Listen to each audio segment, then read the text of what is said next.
don't assume that the person that you are today is the person that God needs you to be next month, next year, and going on. And because that's been some of my story when it comes to the Lionheart this year, is I've begun to learn that certain assumptions that I made about myself were incorrect. And there's something about the Lionheart within that God wants to speak to us about today. And so I'm excited for us to be all together across every location. And if it's good with you guys, because we're in church, I want to jump straight into the Bible today and share about a Lionheart from the Bible. This Lionheart that we're going to look at today in the Bible is called Elijah.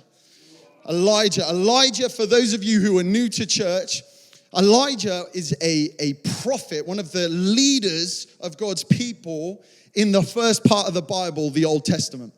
And Elijah was an amazing man. We find Elijah in 1 Kings chapter 17, and we hear some pretty amazing stories about Elijah. But Elijah was one of these true Lionhearts. You know, for those of us who haven't been a part of our series yet, this Lionheart spirit, I think this series almost probably best defines who we are as a church. Because there's something of discovering the power and passion and relevance of God in our lives that's so important. And that's what Elijah discovered. We find him in 1 Kings 17, and he goes up to the king of Israel and starts telling him some uncomfortable truths that God has told him to tell him. And it gets really uncomfortable for Elijah. He's seen to be this, the Bible described him, or this king described him as the troublemaker of Israel. He's like, oh, you troublemaker of Israel, you showed up again.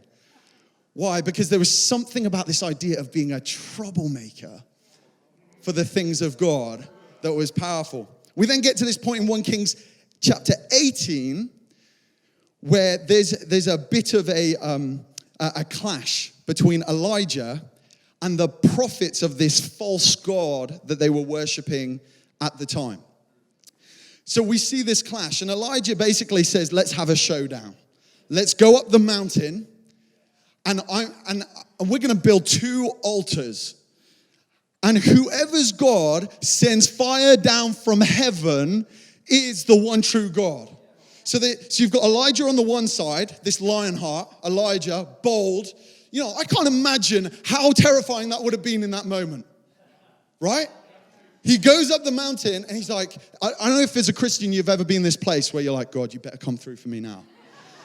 It's like, you know, I put my reputation on the line. I put everything on the line right here. This is scary. God, please, please, please come through. Have anyone ever been in that place around our church, around the world? You're like, God, you got to come through because I said you would. And so he goes up the mountain, and then he shows up, and it turns out to be an unfair contest because he's by himself, and there are 400 of the other team. So he's like, okay, all right. So he's up there, and Elijah says, you guys go first. You do your praying, do whatever. And so there's 400 of these prophets of this god, this false god called Baal. And they start, you know, doing all they can. They're shouting, they're doing high kicks, like doing the Mexican wave, anything they can do to try and get their God's attention. They start whipping themselves, saying, God, come. And nothing happens. Elijah's there.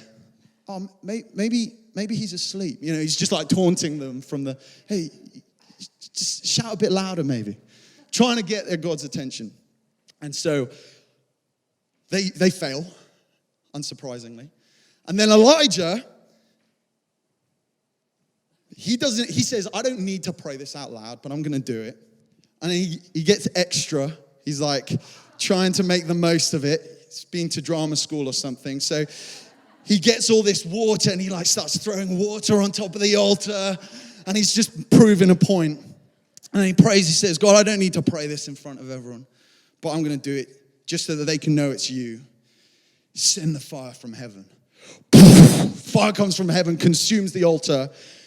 Everyone starts freaking out. They're like, oh my goodness, Elijah's God is the one true God. And they all start repenting. And it's an amazing moment. I don't know about you, but in my head, if that happens, I'm like set for life. I'm like, I'm never going to doubt anything again. You know, it's going to be amazing. Life's great. I'm a Lionheart. You know, high fives everywhere. Get a tattoo with the date on it that fire fell from heaven. You know, whatever. It's like, God is amazing. Everything's great. This is awesome. At least that's how I think I would be. Because if we're real, we've all been in these moments where God moved on a Sunday. And it's like, God, I am never, ever going to doubt you ever again. You are so amazing. I'm following you for the rest of my life. And then Monday morning happens. And Elijah's Monday morning was maybe a bit more dramatic than yours or my Monday morning. But the queen, the king's wife, finds out about this and says, her name was Jezebel, turns to Elijah, and that's where we're going to pick up the story. We're just going to read some of 1 Kings 19 together. And it says, now Ahab told Jezebel everything Elijah had done and how he had killed all the prophets with the sword. So Jezebel sent a messenger to Elijah to say, may the gods deal with me, be it ever so severely, if by this time tomorrow I do not make your life like that of one of them. Elijah was afraid and ran for his life. When he came to Bathsheba in Judah, he left his servant there, while he himself went a day's journey into the wilderness. He came to a broom bush, sat down under it, and prayed that he might die. I've had enough, Lord, he said. Take my life. I am no better than my ancestors. Then he lay down under the bush and fell asleep. I don't know if you're a Christian in the room today, you've ever had one of those moments where you profoundly believed for God to do something. You saw him move in a powerful way. And then life threw up a circumstance your way that caused you to doubt whether you really had the courage for this fight. You know, maybe you spent all of, so many years of your life raising a kid to follow God, and right now they're going in a different direction. Maybe you came to Liberty Week this year and you believed that God was going to heal you once and for all. It's going to be amazing. And you saw some great breakthrough, and then challenging times came. And actually right now, if you're really honest, you feel worse than you did before you started believing. Maybe you started that business and you prayed and you believed and it was going to be amazing, and now you're in loads of debt and it's going horribly wrong. Let me even say this. I even, as I was reading and praying, preparing for this, I even believe that some of us are at the point that Elijah found himself, where he believed and he saw God move, but then challenging times came. And I even believe and I don't know who I'm talking to, maybe somewhere around the world, I even felt God saying that where Elijah got to was this place of even having suicidal thoughts. And I even believe that there's someone in our church today who even now is considering whether their life is even worth living. That they've got what they felt like to the end of themselves, and they're lay under the bush right now, contemplating life. Or maybe that's true of your faith, that you're at that point right now where challenge has come and you're lay under the bush saying, I don't know if I can keep on going. And I want to share with us as Lionhearts today some of just my journey through some of this journey for me this year. Because I found Jesus and found out he was real in a profound way when I was like 11 years old. And it was amazing. We were about to go on a mission trip somewhere, and someone within the group gave me a prophetic word, and basically it was like they were reading my mind. I was like freaking out. I was like, oh my goodness, God is real. And I had this moment where I was like, if God is real, then that means everything, and I need to follow him with everything I have. So I remember the next Sunday I came in, bless the adults, confused at what I was doing, reserved some seats on the front row of church, saw a handbag there. It's like, shame if someone would move that. Yoink. Thank you very much, front row.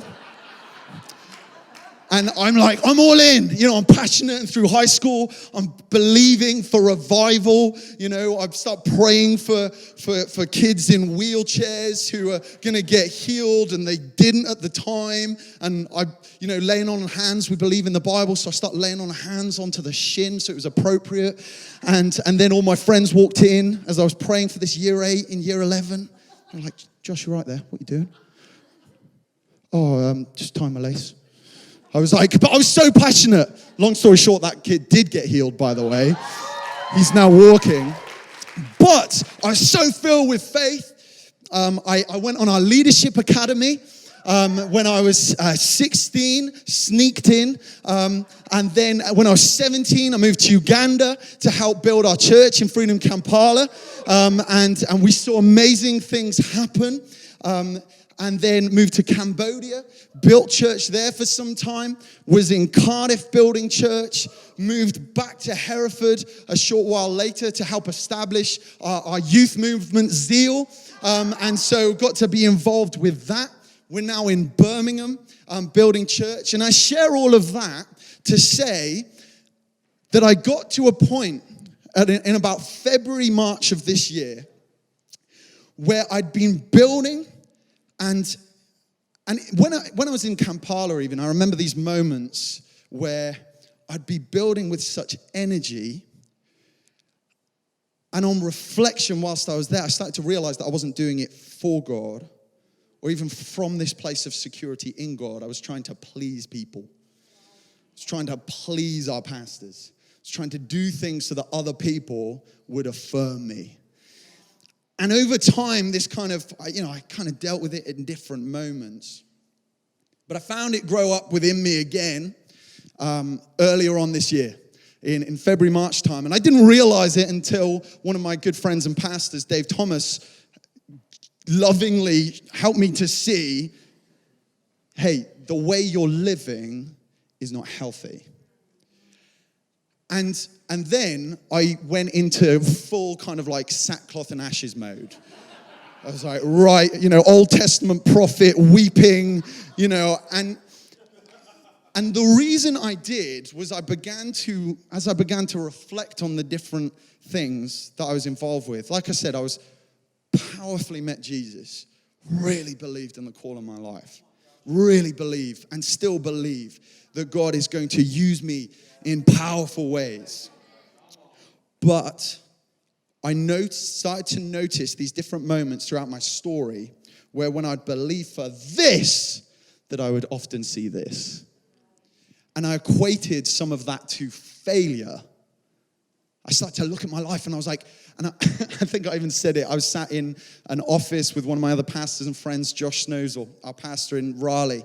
And I sat in his office and I just started crying. And I said to him, Josh, I feel like everything I touch fails. And I just felt this weight of failure, this weight of disappointment and discouragement. I don't know if anyone's ever felt that in an area of their life before. You get to this point. And we led up to the cave, which is our annual gathering for our churches. And the week before, we get to gather with all of our pastors around the world. And I remember the first session, I just felt like Elijah. Elijah's just lay under this bush and he's just like, I don't know if I can. I started to look for other jobs.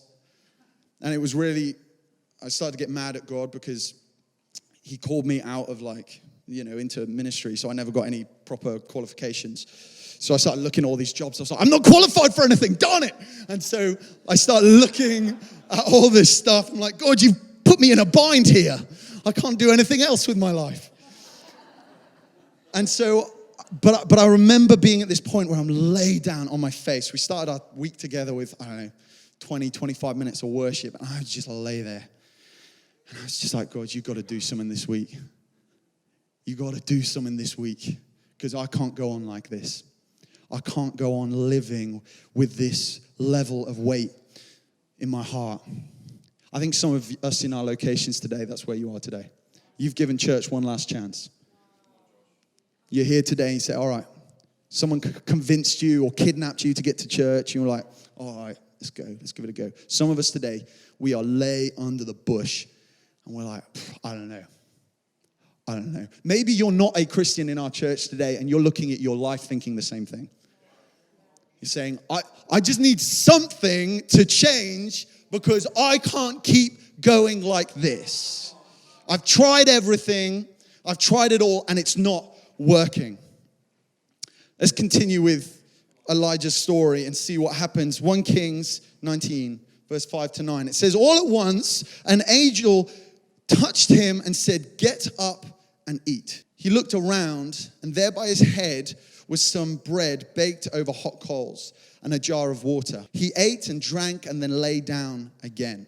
The angel of the Lord came back a second time and touched him and said, get up and eat, for the journey is too much for you. So he got up and ate and drank. Strengthened by that food, he traveled 40 days and 40 nights until he reached Horeb, the mountain of God. There he went into a cave and spent the night.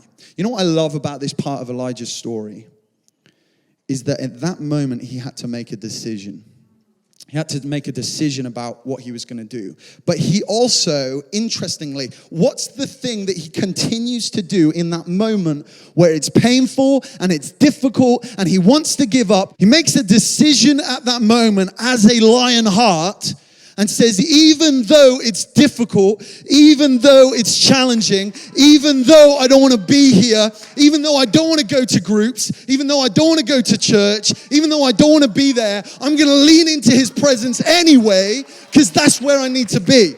Elijah understood as a Lionheart that his current circumstances did not define who he was. But he knew who he was, even if it was difficult to find. And you know what I love about this as well? If I'm like God in this moment with Elijah, and I've just, sent fire down from heaven, and then Elijah runs, and he's there, whining like we all do to God. It's like, God, why me? I'm probably going to be going, are you kidding me? Did you not see the fire? Did you not see what I did for you? And what does God do? He goes and loves him. What he does is he says, I'm going to give you enough to get you to the next place I need you to be. Some of you are here today, and today isn't going to change everything, but it's going to do enough to keep you going. It's going to give you the hope to keep going. And that's what God does. Sometimes we put this pressure on ourselves to come in, and sometimes we even respond in church, and then we step back on Monday and we go, well, told you it wouldn't work. God takes him on this journey to get him to this next place. And I can promise you that those 40 days traveling to Mount Horeb would have been painful, emotionally uncomfortable. By the sounds of it, Elijah's mental health is like all over the place, right? But he just had enough from God to keep getting to the next place. Just to the next place, just to keep on going. There was rest for the journey. I found myself in that place that week of the cave, and I was crying out to God, and I said, I need you, and I was praying. Sometimes you pray so hard, and it doesn't feel like anything's happening. I often find that sometimes God wants us to reposition our posture before he answers our prayers. Because if he answers your prayers in this season, you'll just keep trying to live the way you've been living. But God is making a new wineskin within us. He's saying, if you're a Lionheart, you've got to change. And I was crying out, and then I just said, okay. And I just got to this place of peace where I was like, I'm not worrying, I'm not obsessing, I'm not pushing, I'm just sitting. And in that moment, I felt the presence of God come. And I just started getting emotional because it's like, this is all I want.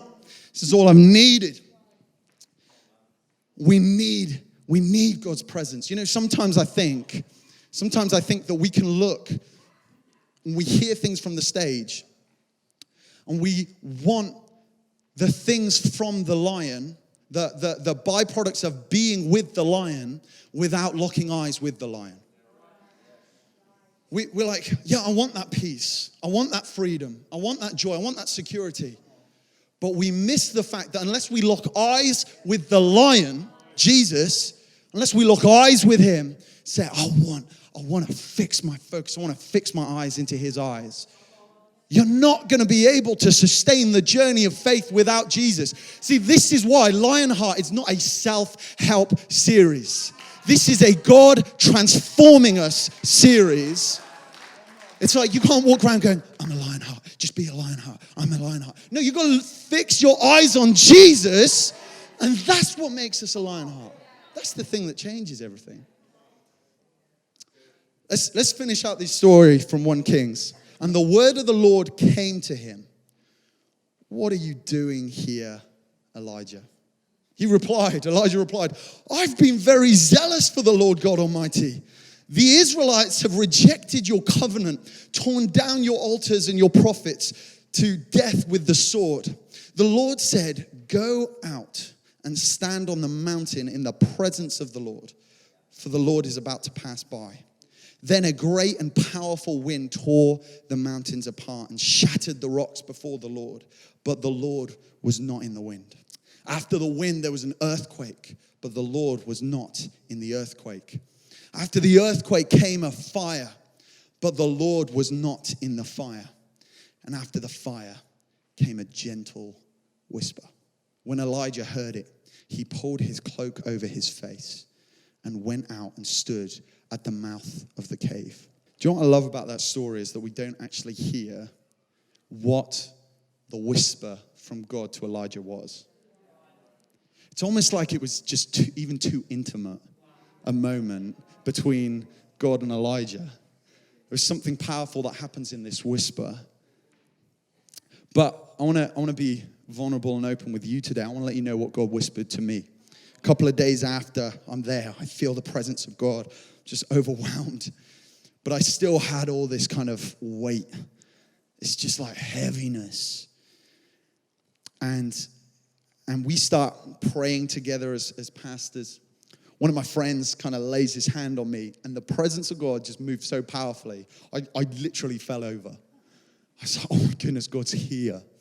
And I just start like weeping. You know, like ugly crying? When you just like snot out of your face.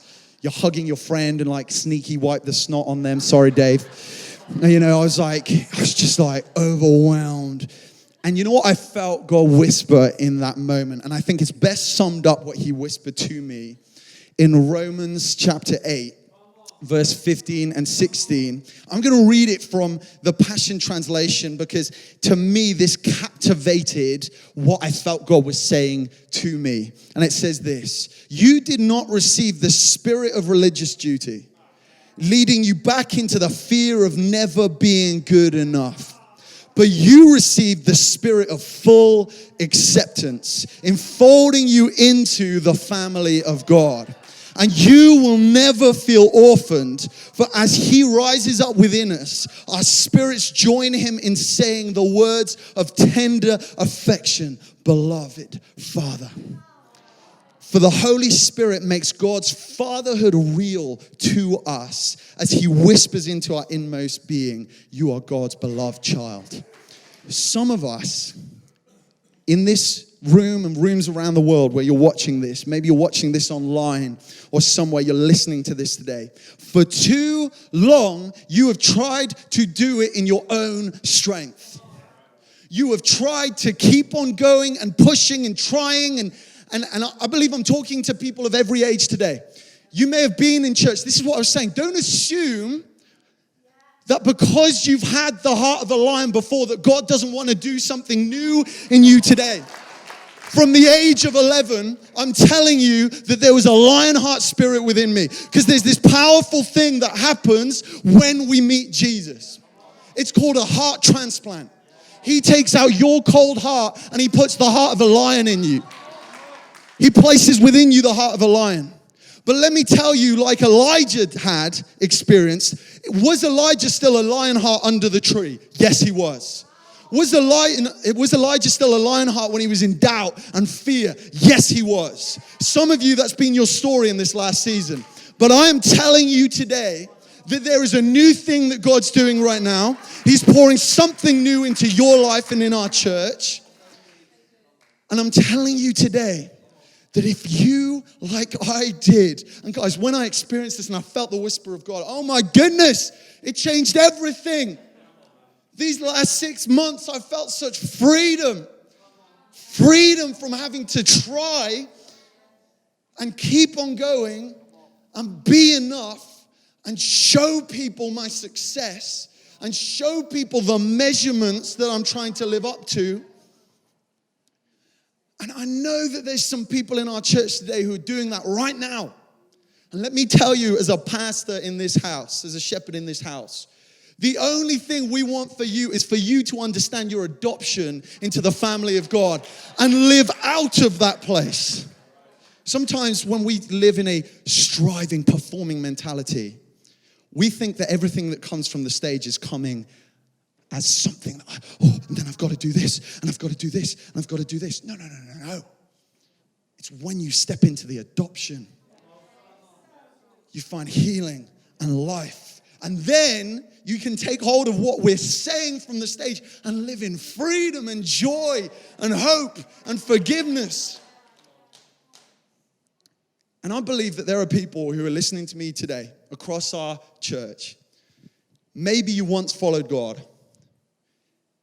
And today, you've had this fresh revelation of His presence and His power in your life and your need for it. I can assure you, I can promise you, having tried it, that life trying to do things in your own strength and ability is nowhere near as good as when you step into the family of God.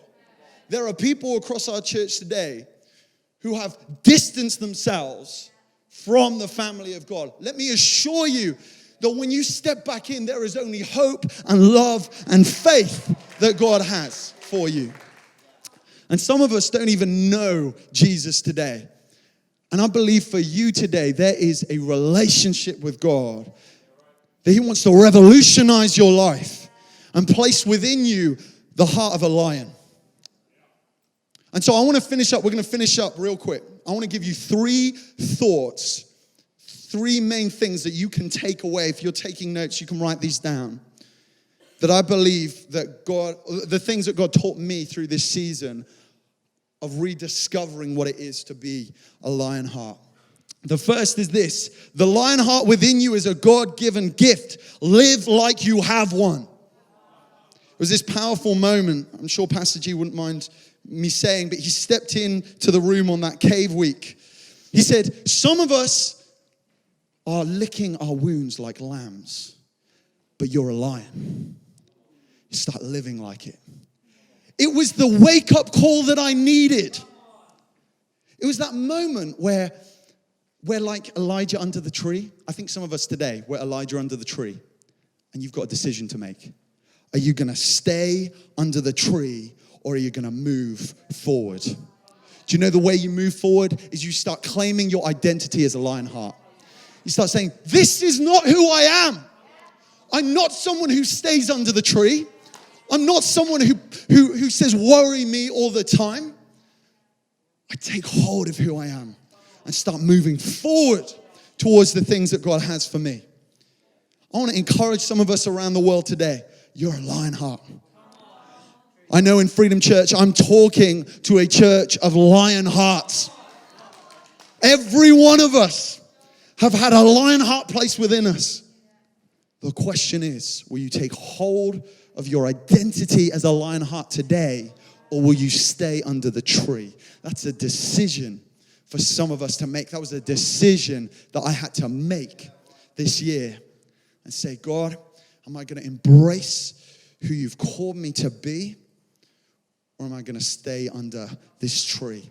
I want to encourage us to move forward today. Second thought, your Lionheart is a result of your adoption, not a result of your performance. When you hear us talking about being a Lionheart, don't think that it's a standard that you have to live up to.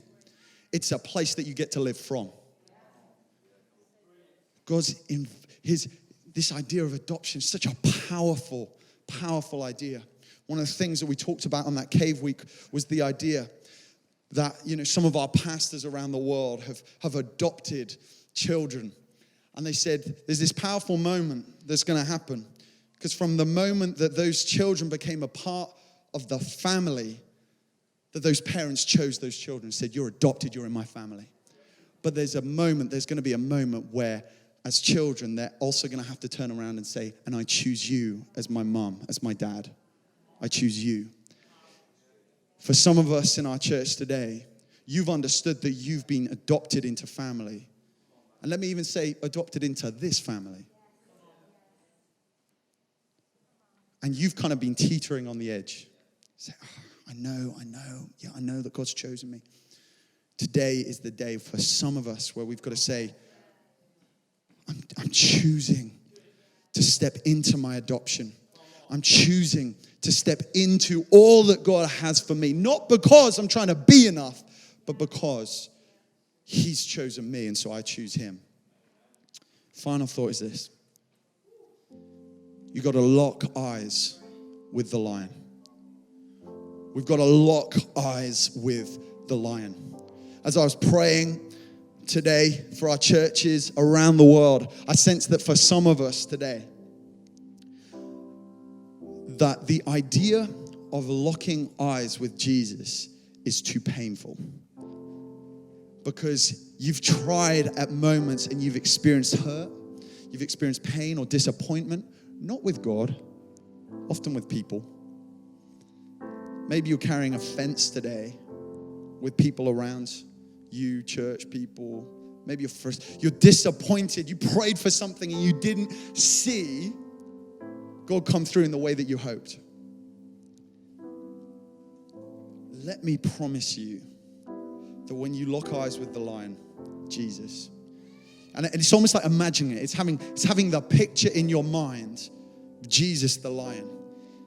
Locking eyes with the lion, sometimes it can feel scary at first. You start looking into the eyes of the lion, it can feel, but that's what the Bible talks about, the fear of God. It's this idea of reverence and awe, and oh my goodness, this is so powerful. And you know what happens when you lock eyes with the lion? It gives you courage. It gives you faith. It gives you hope. But it also demands change on your life. You can't lock eyes with the lion and say, oh, thanks, see you later. Come back to you in a month, 6 weeks. No. There's something of locking eyes with the lion that says, I've got to change. I can't stay the same. I can't keep living the way I've been living. I can't keep on with these attitudes. I've got to lock eyes with the lion. And you know what happens? You do it today. And then you do it tomorrow. And then you do it the day after. And you start to find that actually it will set your heart on fire when you start following God.